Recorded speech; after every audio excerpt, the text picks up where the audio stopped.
তো বন্ধুরা, এই মুহূর্তে আরেকটা গুরুত্বপূর্ণ ইনফরমেশন আপনাদের সাথে শেয়ার করব। সেটা হচ্ছে প্রাইমারি 2017 এবং 22-এর ভুল প্রশ্ন মামলার যে শুনানি পর্ব হয়েছিল তার ফাইনাল আপডেট। সকলে জানেন যে প্রাইমারি 2017 এবং 22-এ প্রশ্ন ভুল মামলার জন্য হাইকোর্টে কেস রয়েছে। গতকালকে তার শুনানি ছিল। 2017টা আমরা প্রথম আলোচনা করি, তারপর 2022-এর আলোচনা করব। ওকে, তো 2017-তে যে ভুল প্রশ্ন মামলা যে কেস হয়েছিল, সেখানে কিন্তু যে কলকাতা সিঙ্গেল বেঞ্চের রায়কে পর্ষদ চ্যালেঞ্জ করে কিন্তু ডিভিশন বেঞ্চে যায়, এবং সেখানে যে কয়েকটি প্রশ্নের যে ভুল হয়েছিল তার জন্য কিন্তু একটা বিশেষজ্ঞ কমিটি তৈরি করা পর্ষদের তরফ থেকে কিন্তু বিশেষজ্ঞ কমিটি তৈরি করা হয়েছিল। বিশ্বভারতী যে অধ্যাপকরা ছিলেন, ওকে, প্রফেসররা ছিলেন, প্রত্যেকটা সাবজেক্টের 5টা যে সাবজেক্ট রয়েছে 5টা সাবজেক্টের। তো সেই বিশেষজ্ঞ কমিটি একটা যে রিপোর্ট দেয়, অ্যান্সার কি রিলেটেড একটা রিপোর্ট দেয়, যে রিপোর্টে কিন্তু প্রশ্ন ভুল ছিল। ওকে, অর্থাৎ 17তে যে মডেল অ্যান্সার কি এবং ফাইনাল অ্যান্সার কি প্রকাশ করা হয়েছিল তাতে কিন্তু ভুল ছিল। তো সেই যে কমিটির যে সিদ্ধান্ত সেটা কিন্তু পর্ষদ মেনে নেননি। তার পরিপ্রেক্ষিতে তিনারা ডিভিশন বেঞ্চে যান। ওকে, এবং ডিভিশন বেঞ্চের কিন্তু কালকে একটা শুনানি ছিল, এবং সেই ডিভিশন বেঞ্চের যে অবজারভেশন, সেখানে কিন্তু প্রত্যেকটা সাবজেক্টের উপর কিন্তু আলাদা করে আবার বিশেষজ্ঞ কমিটির গঠন করার নির্দেশ দেওয়া হয়। ওকে, এবং নির্দেশ করে দেওয়ার সাথে সাথে যে প্রশ্ন যে ভুল রয়েছে সেটা একটা রিপোর্ট পেশ করতে বলে, এবং সেটা কিন্তু কালকে রিপোর্ট পেশ করা হয়েছিল।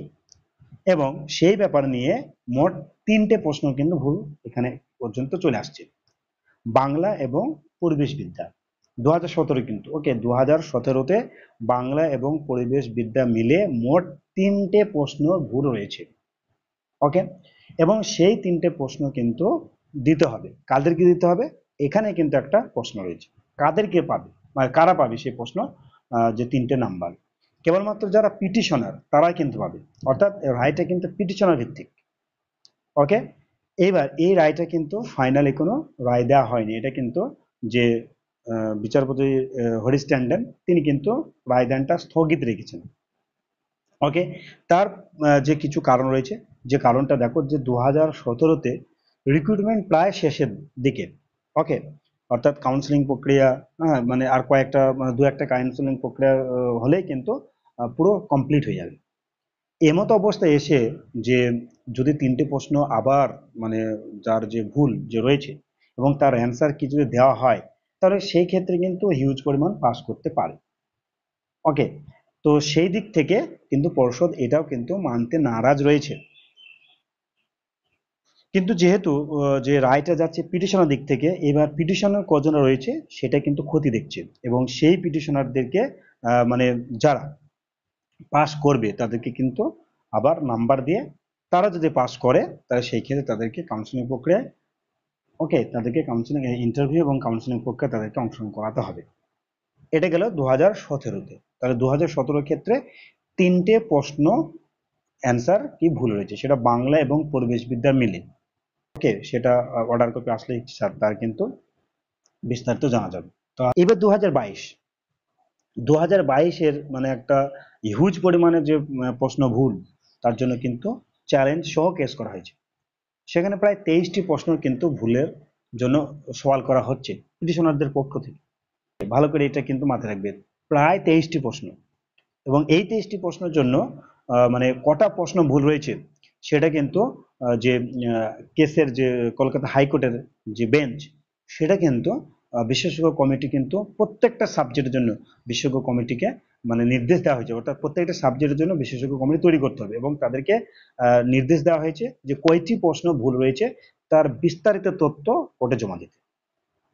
ওকে, এবং এই যে বিশেষজ্ঞ কমিটি, অর্থাৎ যে কোর্টের তত্ত্বাবধানে যে বিশেষজ্ঞ কমিটি গঠন করতে বলা হয়েছে, সেটা কিন্তু পর্ষদ মানতে নারাজ 2017তে এবং 2022-এর জন্য। কেন? পর্ষদের যুক্তি সেটা হচ্ছে, ওনারা যে বিশেষজ্ঞ কমিটি গঠন করেছেন সেটা কিন্তু বিশ্বভারতী সহ বিভিন্ন বিশ্ববিদ্যালয়ের অধ্যাপকরা রয়েছেন, এক্সপার্টরা রয়েছেন, প্রত্যেকটা সাবজেক্টের এক্সপার্ট রয়েছেন, তারাই যথেষ্ট।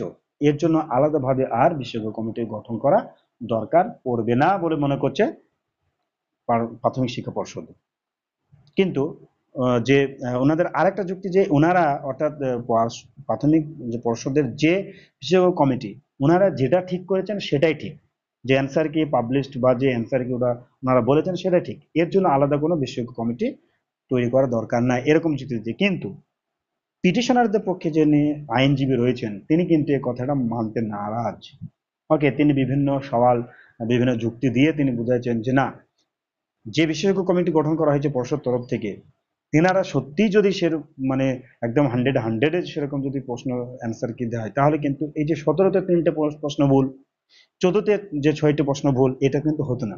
সেই জন্য এই বিশেষজ্ঞ কমিটির পাশাপাশি হাইকোর্টের তরফ থেকে একটা বিশেষজ্ঞ কমিটি তৈরি করা হোক, এবং তিনারা বিভিন্নভাবে সেটা টেলি করে দেখুক যে কোন ধরনের প্রশ্ন কিরকম ভাবে ভুল হয়েছে, বিভিন্ন মানে অথেন্টিক যে বই রয়েছে সে বই থেকে। এটা কিন্তু 2022 এবং 17 বলা যায়। ঠিক আছে, কেন 17তে একদম এখনো যেহেতু ফাইনাল জাজমেন্ট হয়নি বা ফাইনাল মানে রায় রয়ে মানে আসেনি, সেই জন্য সে এটাও কিন্তু একটা যুক্তি রয়েছে। তাছাড়া যে পর্ষদের তরফের যে যুক্তি, যেহেতু রিক্রুটমেন্ট প্রায় শেষের দিকে, হ্যাঁ, সেই ক্ষেত্রে আর নতুন করে এরকম যে প্রশ্ন বা প্রশ্ন ভুল, এটা কিন্তু করা যুক্তিযুক্ত নয়। তেনারা বিভিন্ন যে বিগত সালের বিভিন্ন জায়গার যে কেসের উদ্ধৃতি দিয়ে বিভিন্ন মানে অর্ডার কপি দেখিয়ে তেনারা কিন্তু এটা করার চেষ্টা করছেন।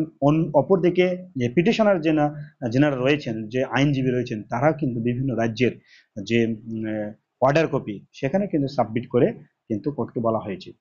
তা কোর্টে কিন্তু এখনো কিন্তু ফাইনাল জাজমেন্ট আসেনি, একটা রায়দানটা স্থগিত রয়েছে, সম্ভবত আজকে হতে পারে বা মানে যে কোনো দিন একটা রায়দান হতে পারে। 2022-এর ক্ষেত্রে এখন যেহেতু বিশেষজ্ঞ কমিটির যে পূর্ণাঙ্গ রিপোর্ট ওকে দেওয়া হয়নি বা দেয়নি, সাবমিট করেনি, মানে এই জন্য 22-এর কেসটা কিন্তু এই মুহূর্তে কিন্তু কোনো জাজমেন্ট আসছে না, দেরি হবে। কিন্তু 17টা খুব তাড়াতাড়ি চলে আসবে, এবং 23-এরটা তো বলা হলো, যে গত ভিডিওতে বলা হয়েছিল যে 3টে প্রশ্ন আপাতত এখনো ভুল রয়েছে, এই 2টি প্রশ্ন ভুল রয়েছে। তো সেই ক্ষেত্রে আবার যদি সেরকম যে বিশেষজ্ঞ কমিটিদের দ্বারা মানে বিচার বিবেচনা করার পর যদি আবার ফাইনাল কি অ্যান্সার কি প্রকাশ করে এবং সেখানে যদি ভুল থাকে, সেই ক্ষেত্রে আবার কেস হলে হতে পারে, সেটা 23-এর এটা পরের ব্যাপার। 17 এবং 22-এর কিন্তু ভাইটাল, যেহেতু 22-এর কিছুদিন পরেই সম্ভবত 1 মাস পরেই কিন্তু ইন্টারভিউ নোটিফিকেশন আসতে চলেছে, এবং 17তে রিক্রুটমেন্ট শেষের দিকে, সেই জন্য 22-এর কিন্তু হিউজ পরিমাণে আবার পাস করলেও করতে পারে, যদি এই প্রশ্ন যে 23টি ভুল বলা হয়েছে তার যদি 10টিও যদি ভুল বার হয়, সেই ক্ষেত্রে কিন্তু অনেকটাই পাস করতে পারে। এবং যারা পাস করেছে সেই পিটিশনারদের ক্ষেত্রেও কিন্তু এটা উপস্থাপন করা হয়েছে যে যত তাড়াতাড়ি এই কেসের সমাধান হয়ে ইন্টারভিউর জন্য যে ডেট পর্ষদ তরফ থেকে ঘোষণা করা হোক, তার জন্যই তারা কিন্তু সওয়াল জবাব করছে। মানে যারা পিটিশনার রয়েছে, বিশেষ করে যারা পাস করে রয়েছে, তেনাদের দাবি যে এই প্রশ্ন ভুল, বা মানে পর্ষদের হয়ে তারা কিন্তু একটু সল জবাবের দিকে যাচ্ছেন, যাতে করে আর নতুন করে আবার যাতে পাস না করে। ওকে, কেননা পাস করলে আবার তাদের মানে এটা বেড়ে যাবে, ভ্যাকান্সি কমে যাবে এবং কম্পিটিশন বেড়ে যাবে, সেদিকে এটাও একটা যুক্তিপূর্ণ ওনাদের বক্তব্য। তো যাই হোক, প্রাইমারি টেট 2017 এবং যে 22-এর যে প্রশ্ন ভুল মামলার যে আপডেট, এটুকুই ছিল। পরবর্তী যদি কোনো আপডেট আসে অবশ্যই আমাদের চ্যানেলের মাধ্যমে আপনাদের সাথে শেয়ার করা হবে। তোমাদের যদি ভিডিওটি ভালো লেগে থাকে অবশ্যই লাইক দেবে, কমেন্ট করবে, চ্যানেল নতুন থাকলে অবশ্যই সাবস্ক্রাইব রাখবে। তো ভালো থাকবে, সুস্থ থাকবে।